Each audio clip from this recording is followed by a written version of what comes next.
reasons why the Nkuma Pride is such a firm favorite.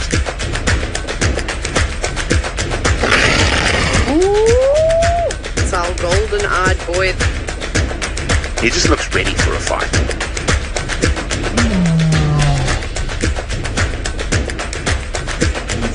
She is making a bold statement that this is still her territory. Look at these shots! That is absolutely epic. Good afternoon and welcome to the world premiere of Safari Lives, a weekly diary show of our favourite Safari Live characters. We're coming to you live from two African locations, the Western Kruger Park in South Africa and the Masai Mara in Kenya. Here in the Kruger, it's a glorious 27 degrees Celsius or so, it's about 75 Fahrenheit, at 80 Fahrenheit in fact, and in the Mara, well, it's a drizzly and rainy 22 Celsius and 72 Fahrenheit. Now, what we have over there are the Avoca males, three potential usurpers to the Birmingham crown. And the characters featuring in the show will be Tundi and her cub with the famous Brent Leo Smith. And then I will be talking about Hukumuri and Ting Ghana and their conflict. And Steve has been following Husana for most of this week. So that's what's in the show. We'll also get an update from Jamie Patterson in the Masai Mara. Please talk to us as always using the hashtag Safari Live on Twitter. Otherwise, the YouTube chat stream will work just as well. For the last 10 years, Safari Live has broadcast live interactive safaris from the Western Kruger Park in South Africa and latterly the Masai Mara in Kenya. We have grown from a single vehicle sending a dodgy standard definition picture to an operation capable of broadcasting more than 10 feeds at a time, on foot, in vehicles, through microscopes, out of balloons, from drones and robots. With you, we have spent hours searching for and then learning about animals of the African wilderness. Together, we found and come to love our Safari Live characters. We watched the Birmingham boys take Djuma as their own, siring more than 20 cubs with the Nkuma and Styx prides. The soap opera of the leopards is exciting, heartrending and amusing, sometimes all on the same day. We've shed tears with the passing of Kruger and her era, and then marvelled at the coming of a new Queen's Order with Tundi and her cub.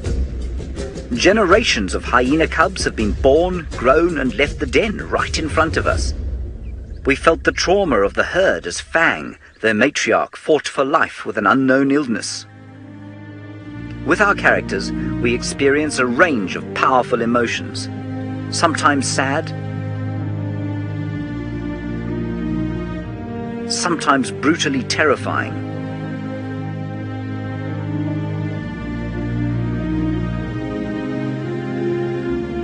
But often, eye-poppingly joyful, as baby animals overcome the trials of the wilderness with hard knocks and impossibly cute antics.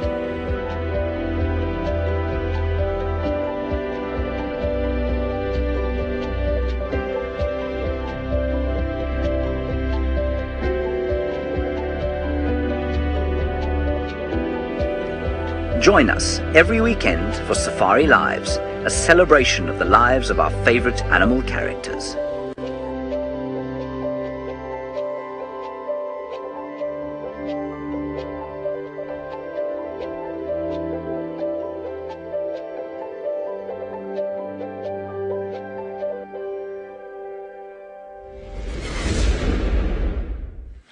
Good afternoon. Welcome to Chitwa in Djuma in the Sabi Sands. We are out on the search for a young male leopard by the name of Husana. He is 2 years and about 3 months old. A marvelous, beautiful leopard. He is my favorite cat in the whole world. And we're busy checking this very productive game path down towards Chitwa Dam. There's no signs of tracks over here, but we're going to keep moving around the block, see if there's any sign of him. He was seen somewhere here this morning. And we're hoping we're going to be lucky and we're going to find him. I'd like to introduce him to you. He is the most gorgeous young male leopard around, and he's floating between Chitwa and Djuma, which is on the other side of there. Not too far away, but he is covering quite a bit of distance in his movings around. And just the other night, Senzo and myself were out on game drive, and we managed to find him quite late down in the evening, and he managed to catch himself a little tasty morsel. We come across Husana staring at his reflection in a small pan. We lose him in the thickets. However, Hunch guides me towards Twin Dams, where he suddenly explodes out from the bushes, rushing right. Husana's sharp claws struggles in a death grip. The little chief devours a tasty morsel in minutes, leaving only the stomach behind. How incredible was that, ladies and gentlemen? He burst out of the bushes just in front of us. He ran straight past me here. If I wanted to, not that I wanted to, I probably could have just kicked him. Like that with my toe. He ran behind the car. The scrub hair then come underneath my car, and he hit it right here next to us, which was just quite something to behold. And he's quite a relaxed cat, so we were able to watch him and spend some time with him as he just sat there right in front of us and just looked at us, and he ate his morsel. It didn't take too long, and he ended up just ripping it apart and viscerating it, leaving the large stomach cavity, which is probably full of acid and very untasty stuff, and a long intestine, and that was all that was left. Daniel from Scotland, indeed, he made a small kill, just a little aperitif, you could say, or hors d'oeuvre for an animal of his size. The scrub hair is not very big, but it definitely was something that he enjoyed, and it made a bit of a noise as he grabbed it, a little bit of a very sad, but there are lots of scrub hairs in Djuma. This is the North Clan. A clan that consists of over 70 hyena, and that's a lot of spotted bottoms to get to know. With the help of the Michigan State University Mara Hyena Project, we're starting to get to grips with the regulars at the den, which is no small feat with the number of cubs and dashing about. Occasionally, the matriarch of the clan, Waffles, clearly identifiable by her collar, will even grace us with her presence. The cuddles, play, and skirmishes at the den make it the perfect place to get to know a new clan. The Masai Mara, where you guessed it, it's raining cats and dogs and hyenas. So there are over 1,000 hyena in the ecosystem, and we had to pick one particular clan. So we went with the North Clan because, of course, we had access to the research that's been done on them over the last 10 or so years. You've had a chance to meet the lovely Waffles, matriarch of the North Clan. Now, let me tell you a little bit about Waffles because her story is fascinating. Waffles did not inherit the matriarchy of the North Clan. She, in fact, fought her way up from the bottom. 10 years ago, she was the second hyena female from the bottom of the clan. And with a number of females around about 65, that is not a very good place to be. Somehow, in the course of about 2 years, she fought her way up to the top and had several offspring. Ferguson Farms, Hershey's, Smuckers, Mrs. Buttersworth, and her one daughter, Log Cabin. So unfortunately, this isn't actually Log Cabin, but Log Cabin is in fact deceased. Fortunately, before she did whatever she did that got her killed, she had one daughter, Soup. Now, Soup and Waffles have both been spending time at the den, and of course the hope for Waffles' lineages lies with Soup and her two cubs, Lobi and Chow.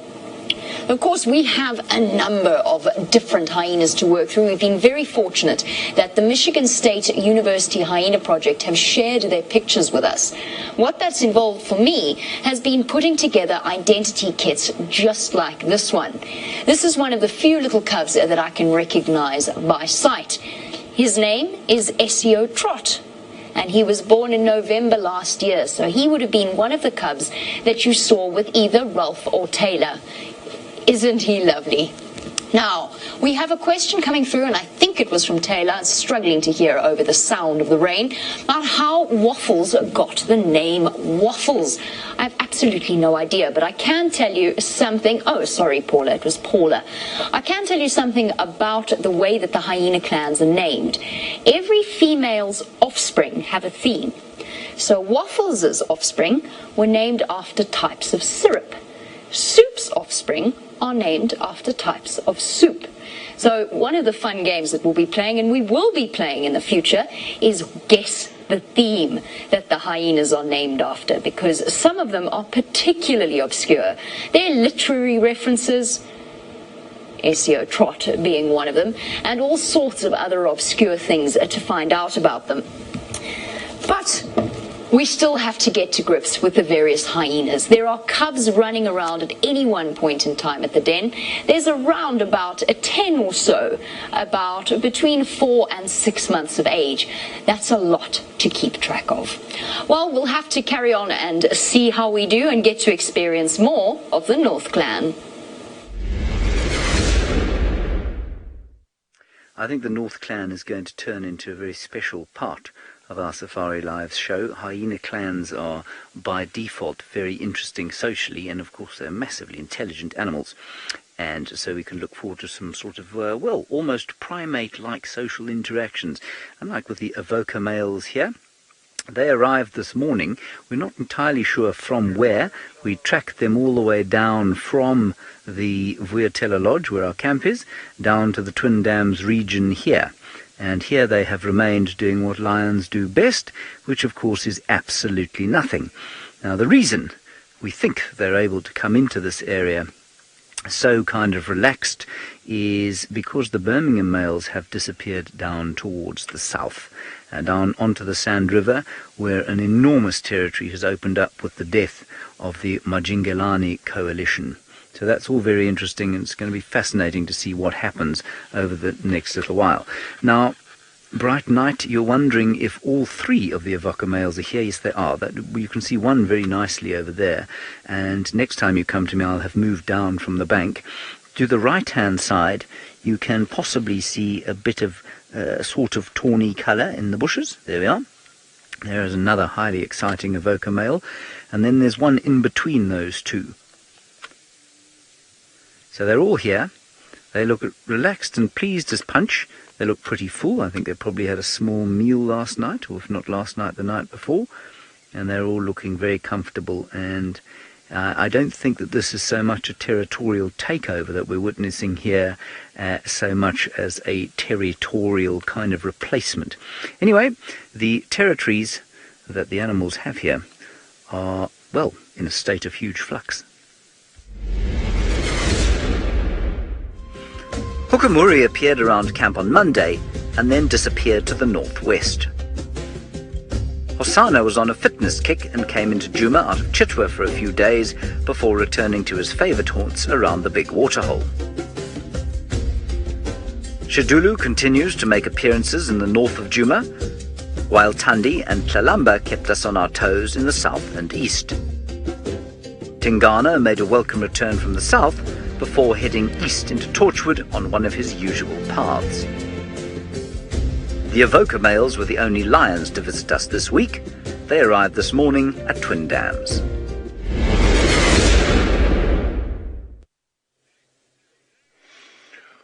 Welcome, welcome. Now, my week has been one of incredible frustration and incredible elation while trying to track Tandi and Tlalamba. And they were seen this morning by Taylor somewhere in this area. We cannot find any sign of them now. We've got one track heading to sort of the southwest, but it is quite challenging. We're not going to leave this area. We're going to stick to it till we find them, hopefully. But I'm just going to show you something quickly about how difficult it is to spot anything at this time of the year, especially once they leave the roads or they don't pop out in front of you. Now, Tandi is about yay tall, about as tall as my knee, maybe even a little bit shorter. Even someone of my size, if I walk a little bit off into the bush at this time of the year, and I go like this, Can you see me, Vim? Not at all. So we got to keep our eyes sharp and everything ready. I'm feeling lucky this afternoon, so I'm hoping we're going to get some more incredible views of Thandi and that gorgeous little cub, Shalamba.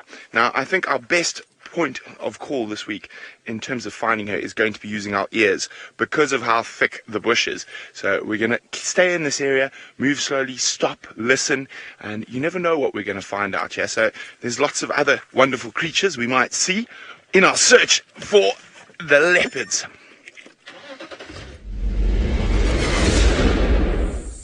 Kudu alarm calls bring the bushwalk team led by James and Herbie into the area, and after a long morning of tracking, they succeed in finding Husana. They follow him for some time as he makes his way north from Treehouse Dam. He moves from termite mound to termite mound so as to get an elevated view above the tall, wet grass. His relaxed nature makes it easy for them to follow him on foot before handing him over to me in the vehicle. How marvelous was that? We were searching that entire morning for Husana, myself, and I'm trying to think who was with me. It was Fergus. We got the bushwalk team involved. Herbie had heard some kudu alarm calling from very far away. We managed to, inside this block, I couldn't find tracks, but by the time Herbie got there, he got this beautiful one track out of nowhere and then followed the mysterious trail, and they were able to spend quite some time with him, following him through the bushes there, the long grass, as he jumped up and down, and it was quite an eye-opener for James as well, how the leopard just kept going, how Husana himself kept going from one termite mound to the other, getting sort of an elevation. Very difficult this time of year, as Brent says, to track these leopards, so we need to be lucky. We need to sort of spend some time just keeping our eyes open, very slowly driving around, seeing if there's any tracks on the road, but so marvelous that we're able to spend those minutes or seconds sometimes with a leopard on foot. It really is quite something to behold. If you've never done it before, you need to come out here and spend some time on a bushwalk to see the marvels of, not just to see, but the feelings and the smells. I have got a glossy starling feather. Trying to pimp myself up a little bit today. I think we're going to try down here, Sens. Hey? Let's try just behind the dam wall. You know, it's quite a favorite sort of area for Husana and also his father, the Duke of Djuma, Ting Ghana. Down here, we've had them a few times. We just hope we don't lose any signal. It does get a little bit tricky down here, but for the moment I think we're good. It's a beautiful day. 28 degrees Celsius, 80 degrees Fahrenheit. It's not too hot, not too bothery. So there's a good chance we could have one of these special cats moving around. Wouldn't that be marvelous?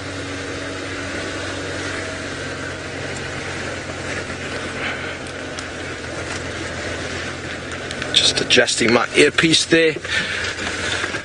Okay, keeping eyes peeled, Senzi. Nice and cool down in this river depression. Nice rank grass.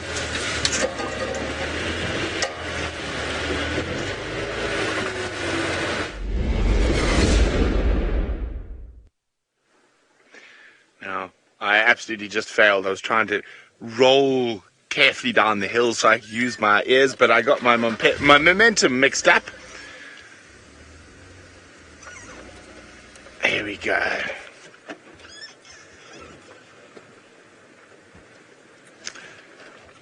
Very, very true, Nandini. As well as the grass being incredibly long at the moment, it is very difficult to track because of the rain. Now, a lot of people would assume that the rain would make tracking nice and easy, would wash away the old footprints, so you would only have new ones to deal with. And yes, if you're a nice sandy soil, but a majority of these roads, what happens is the rain compacts it and makes it very, very hard. And you must remember, an animal like Thandi's only probably 40 kilograms, so just under 100 pounds, and she's spreading those 100 pounds over 4 feet rather than 2 feet if it would be a human being. So those tracks can be very, very soft and very, very difficult to spot. Now, I'm still convinced she's left the lovely little Shalamba in this river system here. And we heard some Franklin alarm calling. We had a look, but we found a slender mongoose. a little bit earlier. So hopefully the cub is still there. Slipping and sliding our way to the den site has certainly been worth it. We've had a chance to understand certain hierarchies of the clan, but the most exciting development came with this miniature surprise. I still don't know who its mother is, but the little pocket rocket clearly wants to make the best of its trip outside of the den and get to know its new world. In just a few short weeks, I have no doubt that it'll be comfortable with our presence, but what is very clear is that it's not quite ready to face the rough and tumble of its boisterous clanmates. So as you can see, there are plenty of exciting things to anticipate at the hyena den. Now that brand new little cub we haven't seen since that day. And I say brand new, I think that cub's probably around about a month old, possibly even a little bit older, judging by the way that it was dashing about. The interesting thing is that we don't know who that cub belongs to. It could be Waffles. Waffles was displaying every sign of having a cub or a new young cub at it. Get up again. Things that we've seen our Djuma hyenas do on multiple occasions. While I do really, really miss our Djuma hyenas, and trust me, I really do, and I think all of you do too. There's definitely, this is basically like hyenas advanced, trying to keep track of all of the little ones. Painted Wolf, you said you loved the pocket rocket. I thought that was the best possible reference I could give for that little thing. It was so astounding because you expect the first view that you get of a new cub is sort of the nose poking out and then dashing back down again and then tentative steps, but this one just came straight out. Now, Ronald, you want to know, and I think it's Ronald, I'm still struggling to hear over the sound of the rain, you want to know how old Waffles is. The truth is that nobody knows. So the Mara Hyena project has been running for 30 years in the Masai Mara, but they've only been studying these clans for the last 10. Now, Waffles was already around and already an adult at the point when they started. So at around about 2008, she would have been between 1.5 years and 2 years old. That makes her 12. The average life expectancy of a hyena in the Masai Mara ecosystem is about 10. Maximum 20, but that's usually hyenas in captivity. So Waffles is an interesting character. You can see that she's got that GPS collar on her, but one of the things that we've been focusing on is being able to recognize her without that collar, because we have seen a hyena walking around with its GPS collar in its mouth and wondering about. Sorry, it's not a GPS collar, it's a radio collar. We don't get the GPS coordinates of Waffles, unfortunately, so we don't know where she's gone. Celia, the answer to your question about how many hyenas there are in the North Clan is actually a tricky one. I've counted 77 on the list and the number of photographs that I've been given. I haven't got a complete ID kit for every single member. That includes immigrant males. Now, that's a little bit confusing for people who don't quite know, but essentially males move in from neighboring clans to find themselves with mating opportunities. So we even got to meet a young male called Riley, and poor Riley just wasn't welcome at the den. No matter how hard he tried, he was being chased away by every single female, and then all of the mischievous cubs banded together.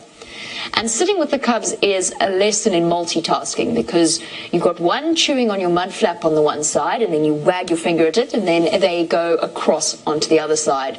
I can't wait to see what our little hyena cubs have in store for us next. We go to investigate reports of the Avoca males at Twin Dams, and there we find 2 of them, probably just about 4 years old, resting in the open and intrigued by our bipedal human presence. We watch each other for about 10 minutes before the lions move off into the thickets on the banks of the Umlwamati River.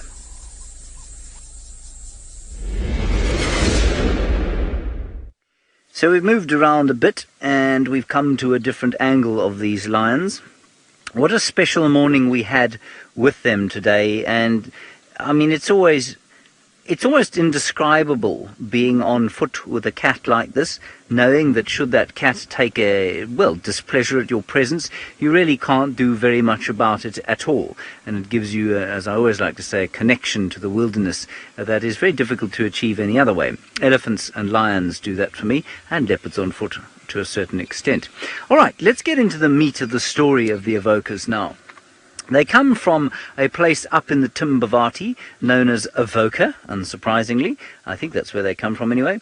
And I suspect that they were born, if not to the same mother, certainly to sisters. Two of them, at least, these two, seem to be slightly more closely related than the one behind. The one behind, a lot more confident and very noticeable by his enormous feet. You can't really see that at the moment.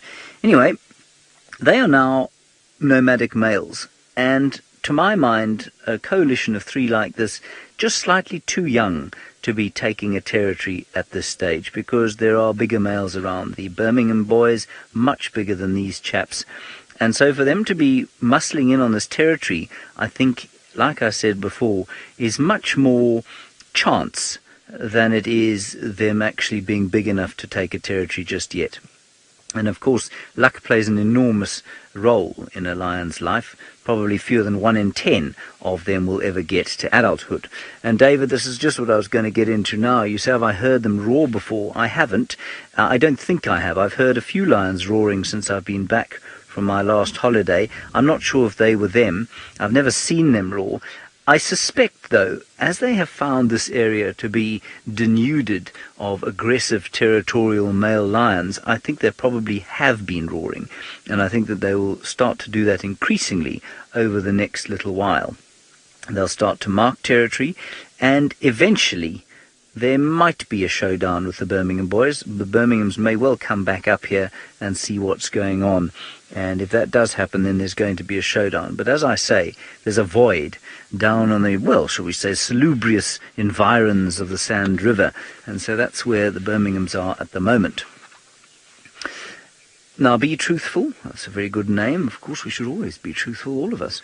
You want to know if they are around where Thandi and her cub have been. She was not far from here the last time Brent saw them. She was only about, I'm going to say, 400 meters or so, quarter of a mile away, up behind this riverbank. But they don't really pose a danger to her. They do if they were to come across her. But, you know, she and her cub, very adept tree climbers now, that cub very aware, now 6 months old. So, you know, both Thandi and Tlalamba more than capable of getting out of the way of three lumbering male lions like this. I mean, I say lumbering advisedly, but compared to the leopard, they are lumbering. Anyway, so that's their story here.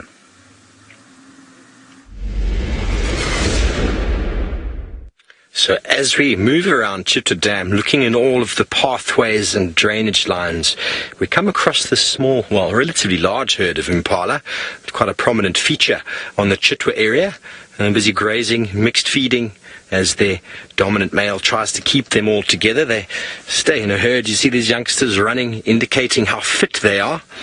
Well, that is just a little bit of a practice that they're doing, something that they do when they see cheetah or wild dog. Not, though, when they see leopards.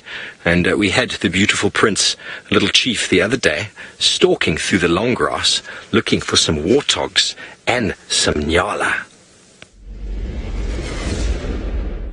We follow Husana hunting warthog. A big boar is the nearest target, screening the smaller piglets. Husana then spots a nyala bull, who sits back-turned, chewing the cud, oblivious to the young male leopard. Husana stalks up and around a well-vegetated termite mound. We can see him deliberating this large prey before the alarm call is given.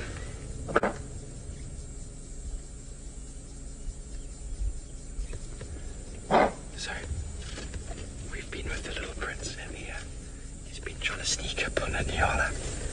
And the nyala have smelt him. They've started barking, as you can probably hear behind us now. And you can see how these impala have their heads down. They are not too concerned as they feed in quite an open area where the grass is quite short and not able to conceal a stalking leopard, as what happened with the warthog. And I'm pretty sure if the piglets that were with that big boar were on the wrong side, one of them would have fallen prey to the sharp claws of the little chief, Husana himself. And what was really marvellous was watching him stalk up to that Nyala bull. The Nyala had absolutely no idea, folks, that he was there. He snuck up on that termite mound. You could honestly see his entire body, his mind, working over the pros and cons of trying to take an enormous animal for his size. I mean, that Nyala probably weighs more than twice his weight. And I've yet to see a Nyala bull killed by a leopard. And Husana was thinking about it. He really was thinking about it. He just couldn't resist the animal lying or sitting down on its haunches with its back turned, oblivious to his presence, until a second Nyala came up behind Husana and noticed his smell lingering from the termite mound, where the vegetation is quite long and very concealing for the camouflaged cat. And once the alarm call sounded, you saw he made his merry way on and out of the area.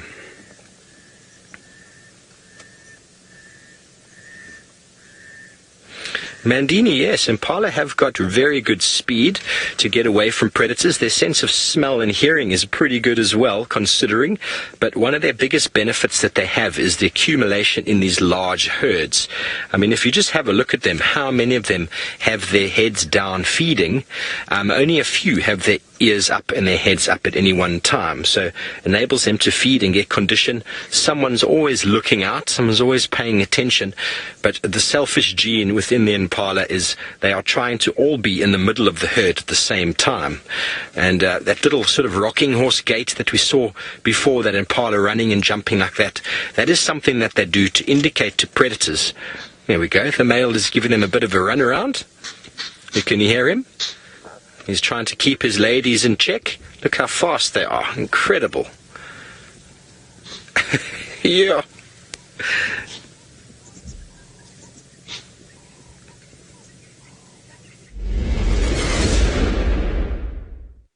Well, you never know what happens out here. So I just got a call that someone had a brief view of a leopard. We don't know which leopard at all.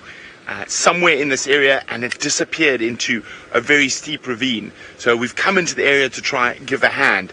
Now, Steve's just been chatting about how Impala have such good eyesight, and I just heard an Impala alarm call somewhere in this area. So I'm just going to go around to where I think the Impala was alarming for. I'm going to switch off, listen there, and hopefully, who knows, the leopard might pop out right next to us. Or we might have a bit of inclination on where to check. But very exciting. We don't know which leopard it is yet.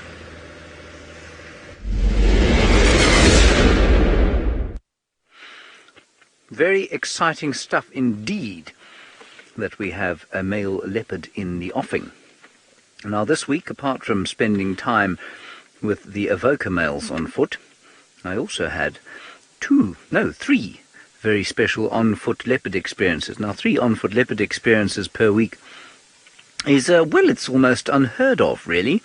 It began with Husana at the beginning of the week, and then it moved on to Hukumuri. No, it was Hukumuri first, then Husana, and then Husana's father, Ting Ghana. All 3 times we flushed them from underneath bushes, which was a little bit scary, but they thankfully moved off and allowed us actually to follow them on foot, which was really very special indeed. So I've had a wonderful week on foot with these cats.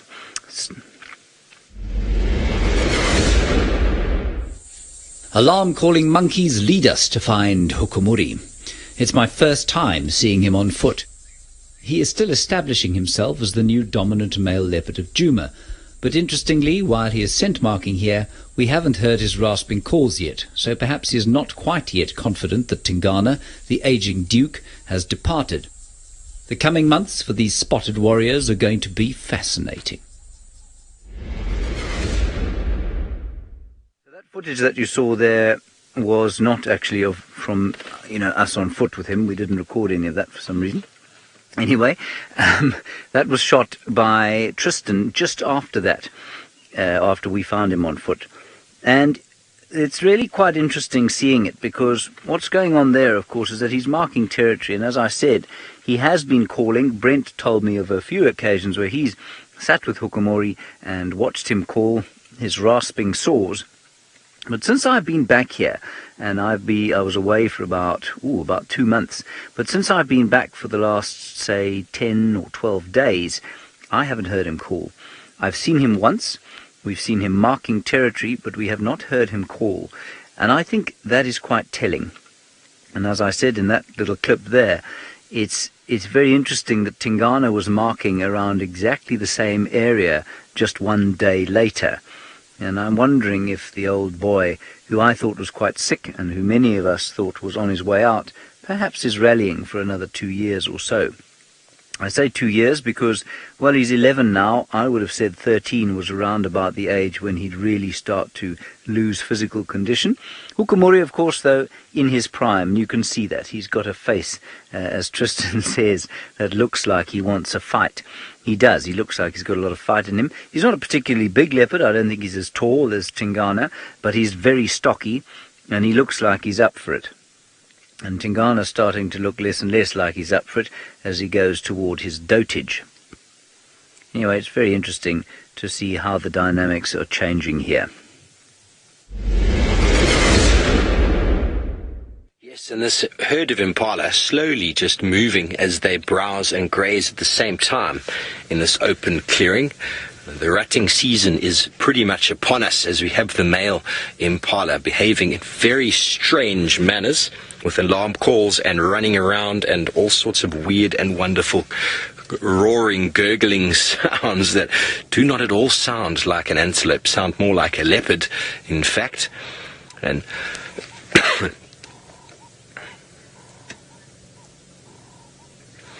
David, I wouldn't say that. I mean, lions, if they move in, the animals just get themselves a space from the lions. Like, if the lions are busy hunting, animals will sort of make way for them in their path, but they won't leave necessarily. They need to drink, they need to feed, but you can tell by their behavior sometimes that there is something in the area, and what we're seeing now is quite relaxed herd. Slowly moving off. It appears they're moving away from Chitwa Dam itself, so we might follow them for a little bit, see where it is that they're going. They're probably going to leave the sort of small territory of this male soon. It's going to make him quite upset.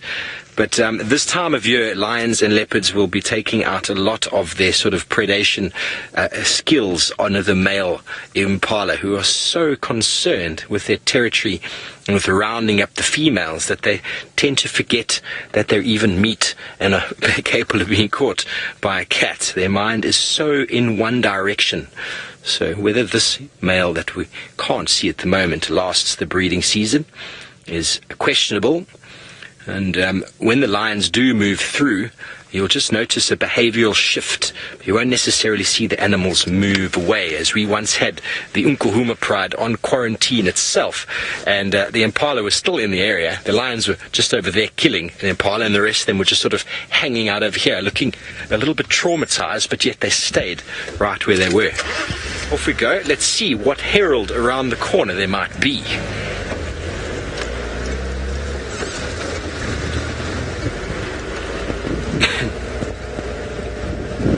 Very nice breeze coming in. The impala have all moved in the direction of the wind. So we're keeping our eyes peeled, and hopefully we're going to get Husana moving through the long grass.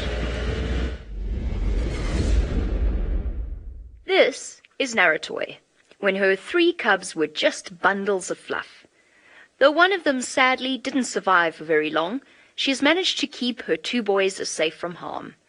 At 10 months old, the boys have a voracious appetite, and Naratoi is working hard to keep her precious first litter safe and protected. This is something that we're all extraordinarily excited about here in the Masai Mara. So essentially, this entire area, on this side of that blue line that is the Mara River, that is the Mara Triangle. Now, we've always had to stop here. because equipment that allows us to broadcast live sits up here, and the signal doesn't reach across the mountains to this area. So we've known about Naratoy since her cubs were born, essentially. You saw how Manu and I filmed them not so long ago.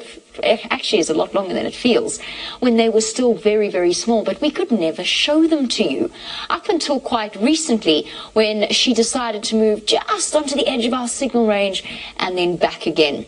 I don't know what anybody's complaining about on Djuma, talking about the length of grass. You should try finding her in grass this long, and then you know all about what it's like. The interesting thing about the lovely Naratoy is that she is the daughter of a very famous female cheetah. Typically, cheetah cub mortality rates can go up to between 90 to 95% in the wild. That is extraordinarily high and means the chance of raising cubs to adulthood is very, very small.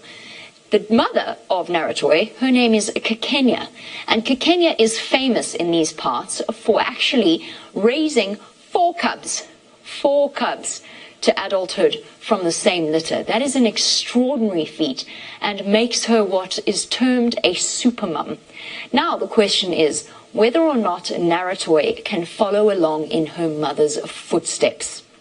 It is something that will fascinate us. She's managed to keep those two boys alive almost to the point they're about, what would they be, 10 months old now? Yes, they'd be 10 months old. So they're now starting to get to the point where they're learning to hunt for themselves, but they're not yet ready to leave the protection of their mother's side. Speaking of protection of the mother's side, and of course mothers and young cubs, I have a game to play with you. A game that I have prepared to test what we've just discussed. Remember how we discussed the themes of the various hyena cubs' names? So Waffles had Hershey's, Smuckers, Ferguson Farms, I have to look because I can't remember them all, Mrs. Butterworth's, and poor deceased log cabin types of syrup. Soup has lobster bisque and clam chowder, lobi and chow. Easy. Now let's put it to the test. I'm going to give you 5 themes to guess.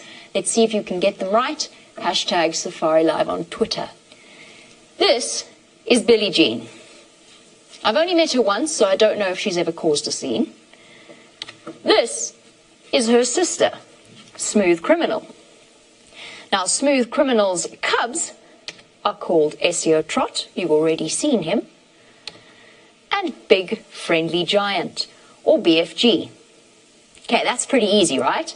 So you've got to get Smooth Criminal and Billie Jean's theme, SEO Trot and Big Friendly Giant. Easy. Next, this is Elsinore, or Elsie for short. This is her sister, Anatolian. Just the two of them, from 2 different litters. His mother's name was Diggory, but that's really not relevant. So how were they named? Now, let's move on to the advanced level.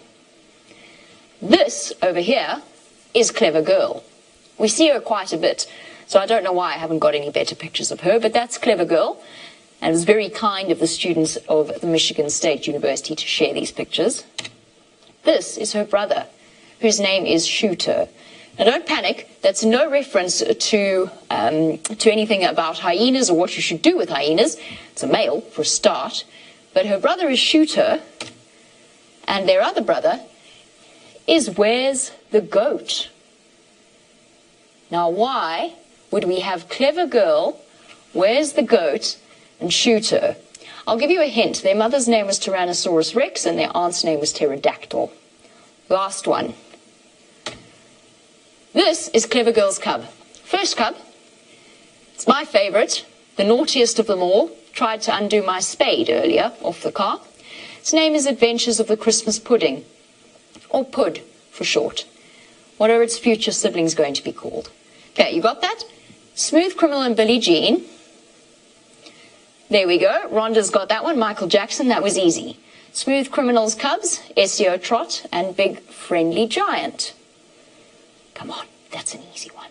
It's definitely an easy one.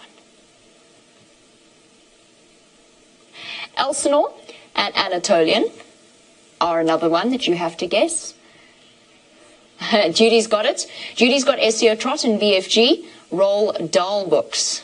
Those were the easy ones, though. Anatolian and Elsinore. Anna and Elsie. They're not characters from Frozen, that much I can tell you. Oh, that was Elsa, not Elsie. Sophia got the one that I thought I was the only one who got. Sophia got the clever girl, shooter, and where's the goat references. Well done, Sophia. They were named after lions from Jurassic Park. The next one you have to get, you've got two. You've got Anatolian and Elsinore. I didn't get that one. I really didn't. And then we've got Adventures of the Christmas Pudding. What is the next cub going to be called from Clever Girl? What are Pudding's siblings? Oh, hold on a second. Kirsty's giving me an answer, but I can't hear it. It's definitely, I think one of you might have got it. KB says Doctor Who. It's not, but that was a very good guess. It was a very, very good guess. These are tricky ones. I might have to let you think about them for a little while and see if you can figure them out. I've got more, but I don't have any pictures of them. And some of them get a little bit obscure, even more obscure. Although there's Sour with Black Bear and Paddington and Corduroy and Gummy and Teddy and Polar. So there are plenty of games for us to play with the hyenas of the North Clan. Well, there may be plenty of games to play with the hyenas of the Mara, but very unlike most researchers, the ones in the Mara are clearly either abusing substances or just very fun. Normally, animals are named, sort of, if we were to name these male lions, would have M1, M2, and M3, and that would be about as imaginative as most researchers are with these sorts of things. And certainly the researchers who named the lions in the Mara named them like that. And, it brought sleep to one's eyes very quickly, reading about the names that they had. I suppose we will name these male lions in due course as we did our Birmingham boys. And I hope that they will be named, probably by you, more imaginatively than M1, M2 and M3. Now, interestingly, from Bright Night, a fascinating question about if they're behaving like the Birminghams did when the Birminghams took over. So perhaps a bit of history first. The Birminghams took over in the winter of 2015. I always like to say that, in the winter of 2015, the Birmingham boys arrived. And it really was kind of, with the coming of winter, so came the terror of the Birmingham boys. Now, they arrived at a time when the Matimba coalition, we thought they would give the young Birminghams a bit of a fight. They didn't. They just turned around, skedaddled down towards Londolozi, and that's where they have remained for the last, it's 2.5, almost 3 years now. We're going into the winter of 2018, so almost 3 years. And so, although there was a dominant male coalition in the area when the Birminghams came in, there was absolutely no fight about it. They just disappeared. One day the Birminghams were sort of threatening from time to time on Buffelshoek, roaring. We don't have any sort of records of them having an interaction. And then one day we heard them coming, and we heard them roaring from early in the morning, and they came further and further south. We knew where the Matimbas were. The Matimbas were roaring down in Chitwa. And as these guys, the Birmingham boys, came down south, I remember I was on foot on the Gari main road. Brent was following them from the north, and eventually we got them crossing over into Chitwa. And that was the last we saw of the Matimbas as a territorial coalition. And from then on, the Birminghams established themselves. Now, these guys have, like I say, have kind of snuck into the area. They've come down here. Mostly young male nomadic lions like this will be avoiding conflict. They will not mark territory, they will not roar, they will stay out of the way for fear of being beaten up by bigger, more experienced, dominant males. And so they keep a low profile. But they've come into this area, and I think they're thinking to themselves, well, I don't know about you, but I can't smell any bigger nasties around here. Maybe we should just set up here. And so, in that way, it really has been quite a different arrival. Whether they will last here or not, I don't know. The Birmingham coalition is still very strong. They really are in the prime of life now. But I don't think the four of them are big enough as a coalition to maintain the entire northern and central Sabi sand areas. It would be an area of around about 30,000 hectares or so, which is almost 100,000 acres. And I just don't think that they would manage to maintain that as the four of them, but I might be wrong. So my guess is that in the future, these Avoca males are going to take the northern Sabi sand, which will include, of course, Djuma and Buffelshoek. Now, Giraffe Girl, how wonderful from you. Thank you. You say, as I mentioned, you guys will probably name these lions. Your suggestions are chip, dip, and guacamole. Well, I mean, that of course comes from the fact that Avoca, and I'm sitting with Sébastien Rombi behind me at the moment. He is, of course, the greatest French Gabonese Air Force pilot and cameraman. And Avoca is avocado in French, correct? That's right. Yeah, there we are. And so Taylor called them the guacamole gang, and now we're going to call them chip, dip, and guacamole. I think that's really quite a good idea. Anybody object? I'm not really going to call them chip, dip, and guacamole, certainly not without your express permission. I do think that would be sort of going along with the Mara researchers' tradition of insane names.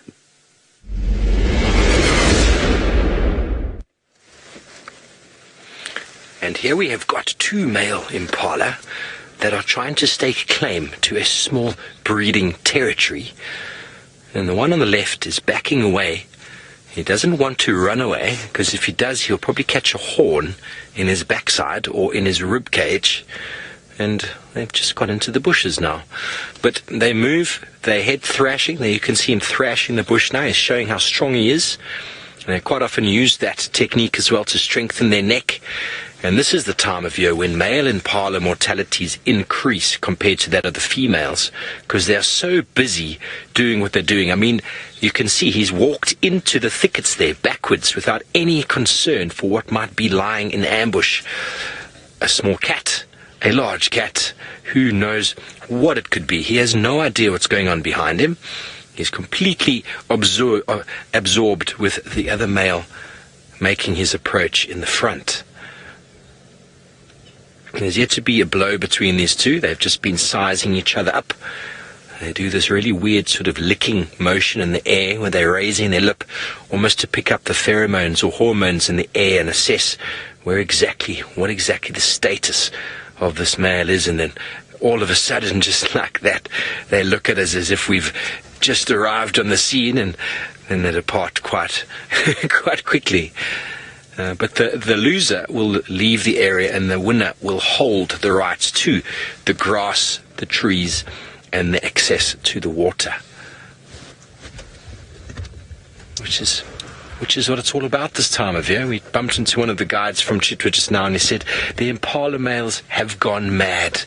They have indeed. They actually seem to have gone darker in their eyes. They've just gone into a little gap there. We might actually be able to see them some more. Nope, they're not too concerned with us this afternoon, so we're going to carry on, keep checking the long grass and the tall trees for any sign of this beautiful young cat.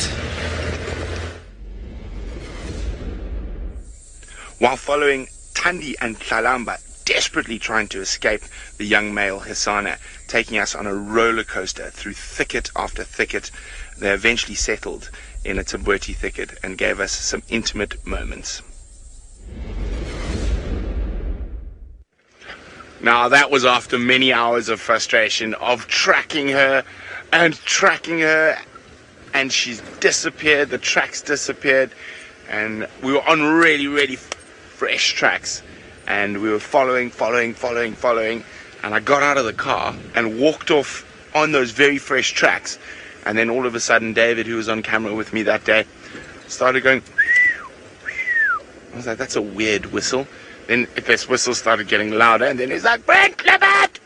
And Husana actually just arrived next to the car while I was off the vehicle in the opposite direction tracking Thandi. Then we followed Husana, and he disappeared. But as he disappeared, Thandi and Tlalamba popped up on twin dams, moving really, really quickly away from where Husana was.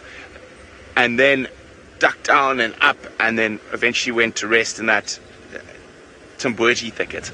So it was, as I said, it's been one of those weeks with so much frustration while tracking her, and then those absolutely precious moments when we find her. Although this morning it seemed like Taylor got lucky, she didn't even have to track.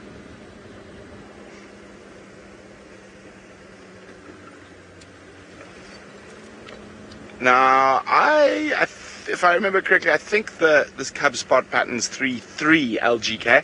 I'm not 100% sure. I haven't had a good chance to have a close look at Tlalamba's spot pattern, because often been concentrating on trying to make sure we didn't lose them once we found them. And I've only seen Tlalamba twice. The first time I actually found them on foot on an Impala kill, and then the second time was earlier this week. Now, I'm wondering about this mystery leopard that just disappeared. Who could it be? Only a quick glimpse from Taxon, and now nothing. So I think it might have changed direction, maybe come towards Twin Dams Road. This is very, very much within the realm of where Thandi was left. She was left there, and the last tracks were heading this way. Oh, Taxon's calling me. Go ahead, Tax.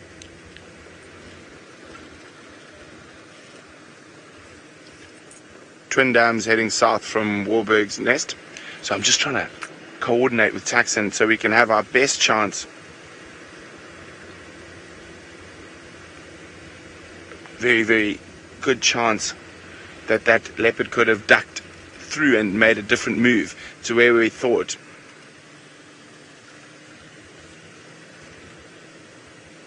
So Tax and I agree. Tax is just saying this is where he thinks might be a good idea to check in case pops out this side. It was very close to this road, but it looked like it was going west. But we heard an Impala alarm calling, so that can change it away. Now, everything that can possibly be eaten by a leopard is alarmed at by them. So yes, Paula, Tlalamba is much alarmed at by different little birds, Franklin, even tiny little wax balls, and especially at that age when she's quite playful and likes to jump about and chase them all over the place. So I think this leopard disappeared through here.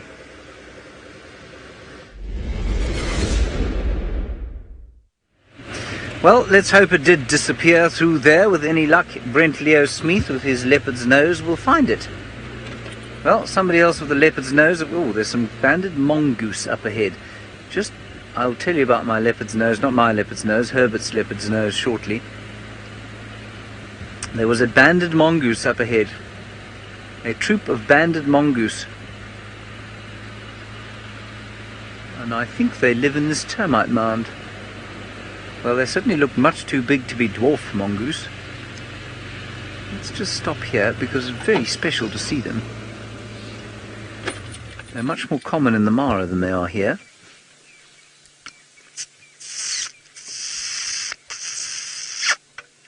This is the, as they say, the cameraman's favourite noise.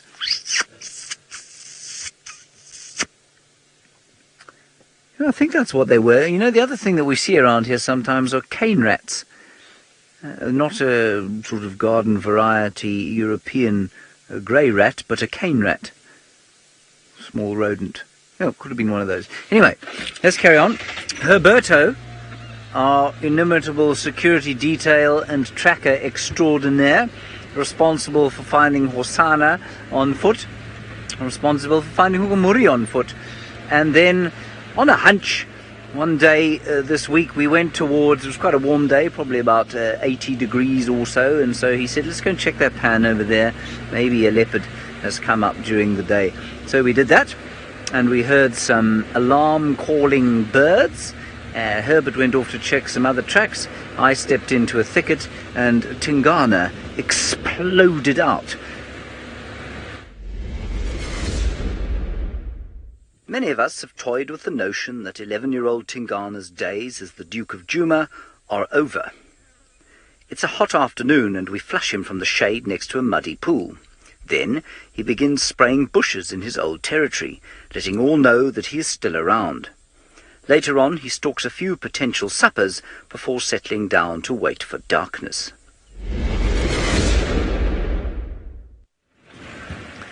So I thought that was really interesting that he then went on to start marking his territory. And the most interesting thing for me after that was the next day. He very obviously followed his traditional route, which is along the central parts of Djuma, out into the reserve to the east of us, which is called Torchwood. He hadn't done that for a long time. And I wonder if he isn't recovering from whatever sort of laid him low. Because I don't believe it's age that laid him low a little bit earlier, opening the space up for Hukumuri, and I wonder if he isn't sort of getting back to his best. Let's just have a quick look at that beautiful bird over there, which of course isn't quite Ting Ghana, Hukumuri, Tandian cub, or indeed the Avoca males. But it is a gorgeous yellow-billed hornbill, and it's actually moving around, unlike the Avoca males. We will go back to them, say in the last 20 minutes or so, just as it starts to cool down, because they'll probably get moving then and certainly start grooming each other and preparing themselves for whatever they're going to do tonight. Perhaps they'll start to roar even. Now, Paula, you're wondering who is more successful on the hunt, lions or leopards? My gut instinct is to say leopards. I think they probably try less frequently. I think they probably calculate their chances of success more accurately than lions, and that's simply because it's only them that they're relying on. So if a leopardess goes into a bush, she's only got to decide whether she can cover the distance between her and her potential quarry. Whereas if lions are hunting in a group, which of course they do when they're hunting big prey, they've got to figure out who's where and how, and who's going to chase the impala or buffalo or zebra towards the ambush, or who isn't. And so I think often things can go wrong in a team hunt like that for much bigger prey. But interestingly, lions that live on their own, and they've done a lot of research up in East Africa where there tend to be quite a few nomadic lions, lionesses that live on their own eat often more than some pride lions. So they are certainly very competent hunters on their own, and on their own I suspect the same sort of variables would apply as they do to the leopards. So I think leopards are probably slightly more successful on average. So what we've done now is we've left our lions. Brent is looking for the male leopard. We've come back into the area of Tandi and her cub.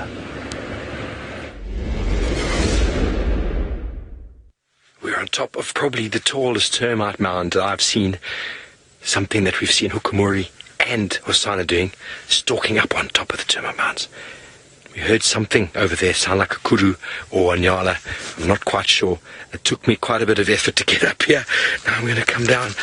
And obviously, Senzo is watching quite closely. This could be very interesting. Ooh! Whoa! Bravo! We're down. Not sure what there could be. Alarm calls are very, very positive for the presence of some sort of predator.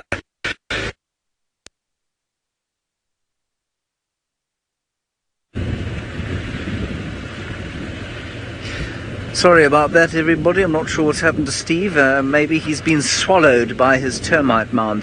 I hope not. Brent is just talking to me on the Game Drive radio now. I can't hear a word he's saying. He's mumbling terribly.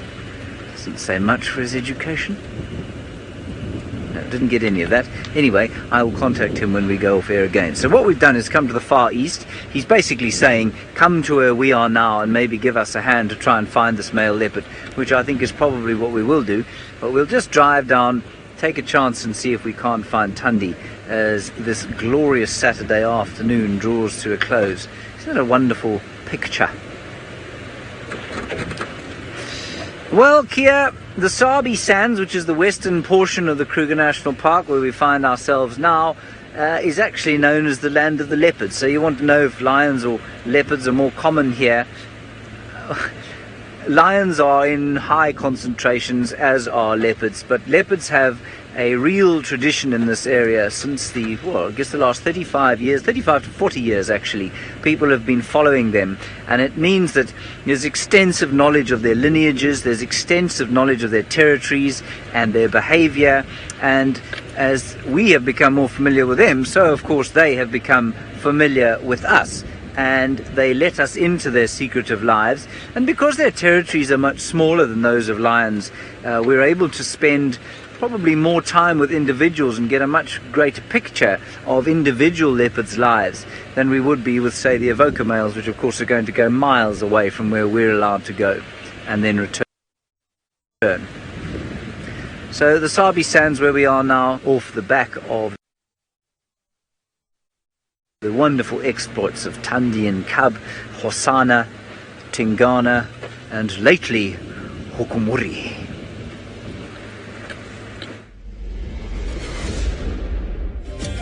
Hammerkops hunt in just about every Mara puddle.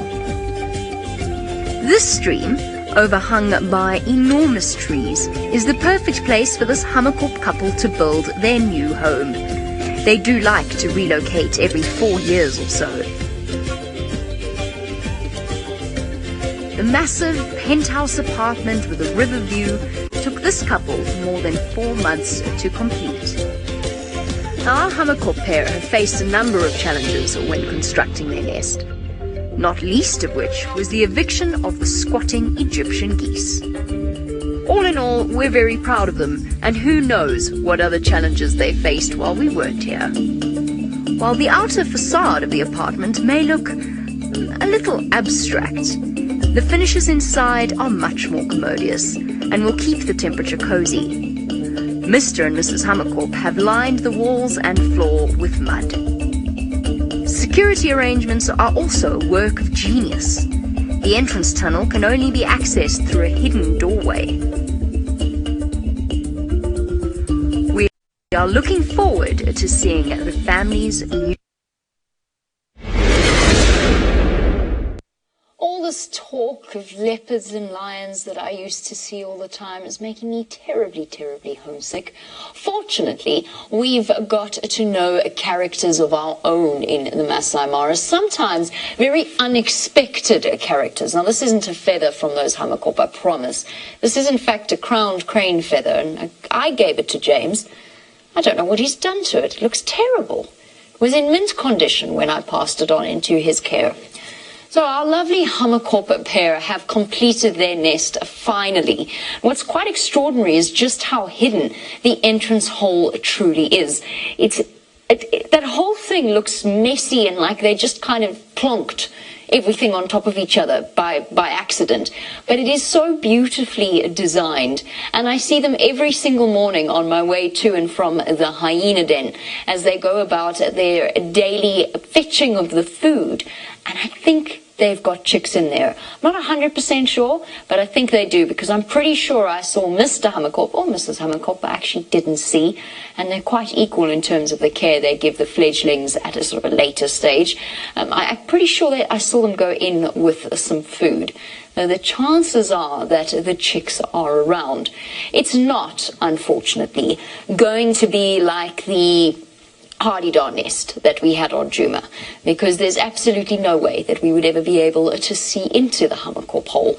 Maybe if we got one of those cameras and we put it in, but I think even then it would have been terribly disturbing for them. We would have had to have had a camera in from the construction phase. And as meticulous as they were when they built that nest, I'm pretty sure that they would have taken any camera and removed it. You saw how meticulous Mrs. Hammerkop was. Mr. Hammerkop would come in and put a stick in, and then she'd go, no, you silly fool, and take it out and put it somewhere else. So all of that really careful building and careful planning has truly paid off, because they are left with a construction that is quite extraordinary. Now, how many answers have we got to the quiz of the hyena names? We managed the Michael Jackson songs pretty easily, and the references to Roald Dahl books, that was pretty easy as well. Debbie says that Adventures of the Christmas Pudding, or Pud, has been named after Agatha Christie novels. Very well done. So you can pick what you think the hyena researchers might name Pudding's eventual future siblings. Now apparently FC is telling me that nobody got Elsinore and Anatolian. What do you think of that, Log? I'm not nearly as good as James is. Good at this as James is. Log doesn't have very much to say. The answer to the Anatolian and Elsinore question was fault lines. They are geographical fault lines. I do not know what the next one's going to be called.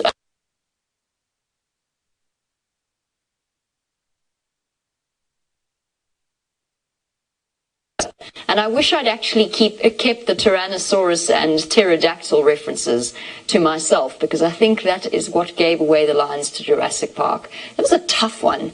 That was a really tough one. I'm sorry about that, everyone. Apparently we froze in motion. Essentially, I was just telling you that I'm very, very impressed.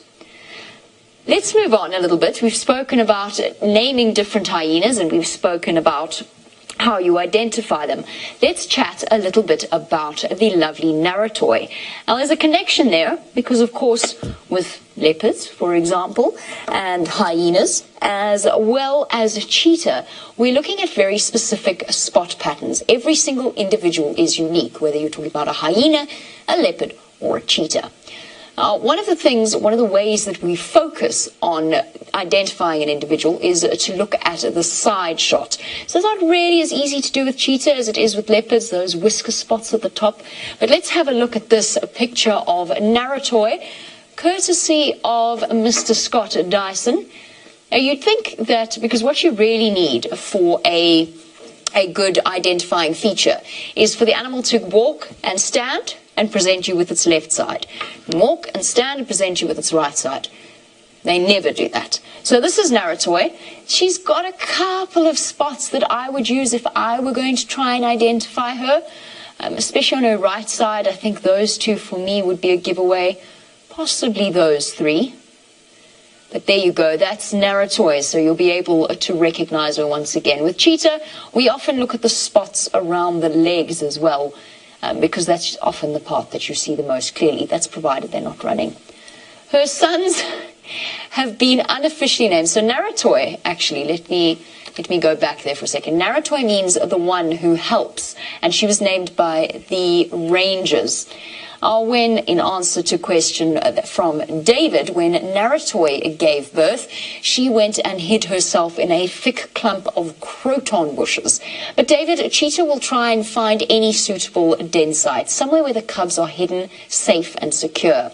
So Naratoy's sister, Naserian, who unfortunately didn't manage to raise any of those cubs successfully, but again, first litter, her Naserian actually denned right up against the escarpment underneath a clump of bushes. But they'll go towards rocky areas, they'll go into clumps of bushes, they'll go where there's an overhang. Those are the sorts of places that they will give birth. And that, of course, would have been where the unofficially named by Scott Dyson, Johan and Jacobus, don't ask me, but that is what they are. Johan and Jacobus, that is not their official names. They will be given other names. But that's just the name that I've had put on my ID kit so I can tell them apart until they get names. Have great spot patterns. So if we have a look here at one of her boys, don't call it Johan or Jacobus, but here we go. There's 3 spots over there. Really very distinct, and in fact we've even circled that one for you. So that's one of her boys. And there's the second. You can see they've still got that mantle of fluff over the tops of their heads. And very, very clearly indicative of a young cheetah. So that they'll lose as time goes on. But very sweet boys, and at the point where they are just learning to hunt.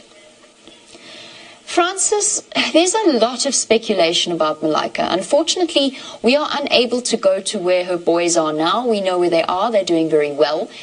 But it's unconfirmed in terms of Malaika. Just let me show you something, if you don't mind. So let me wander around here and tell you a little bit about Malaika. She was seen with the males, the 5 musketeers, shortly before she disappeared. That was in this region. I was following her a lot towards the end of my last day in the Mara, and she moved a lot towards this eastern section. Now, this eastern section here is very, very quiet at the moment. So this is the river that she supposedly crossed and that she drowned in. The rivers were very high. There was a great deal of rain. But did she use it as a way of getting rid of two boys that were hanging around long after they should have left home? Because they will actually prevent her from, not prevent her from going into estrus, but she really doesn't want to go into estrus with them around because they will try and mate with her. That's instinct. So she needs to get rid of them as her body starts to move into estrus. But like a fair number of young male mammals of different species, they showed a great deal of reluctance to go. And I could see Malika towards the end. She kept walking away and then going, oh, they found me. And then walking away a bit more and then going, oh, they found me again. So I don't know. There's a chance she's dead. There is a chance that she drowned. I hope that's not the case. But we don't know, and I don't want to tell you something that isn't true. It could be that she's gone into one of the conservancies over here, that there's no one around, there's not that many vehicles driving, so we absolutely don't know. Be truthful, our 5 boys are still around. They are still doing their thing. They are still having a wonderful time, and that is all that I can really tell you. They've sort of settled almost into this section here. They go towards Hammerkop and then back up along here. So this has become their territorial range, and they're probably, if you think about it, having established themselves and having mated, there's a chance that they might be on their way to expecting to be first-time fathers. There's a few females that they've mated with, one of whom I think, but I could be wrong about this, I'd have to go back and check, I think was Rani or Musiara. I think that they mated with her. And that would have been about 2 months ago, so we've got another month or so before we can expect cubs from them. Not that they'll play any major part in that whole process. Cheetah fathers are not hands-on dads. But it would be interesting to know is the cheetah dynamics that have expanded right the way across both the Mara National Reserve and the Mara Triangle have been utterly fascinating, and it remains to be seen exactly how they will continue.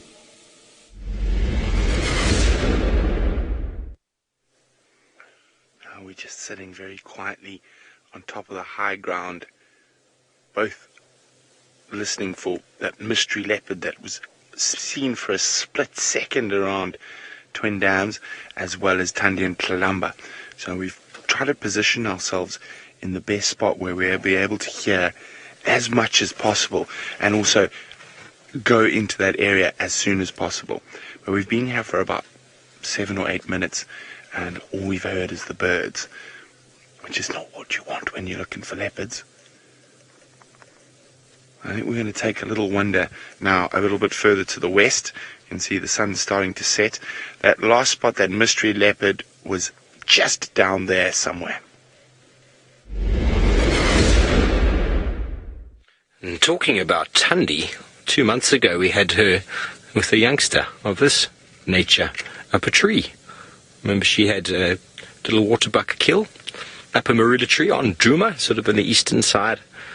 And this very good mother is a little bit spooked all of a sudden there.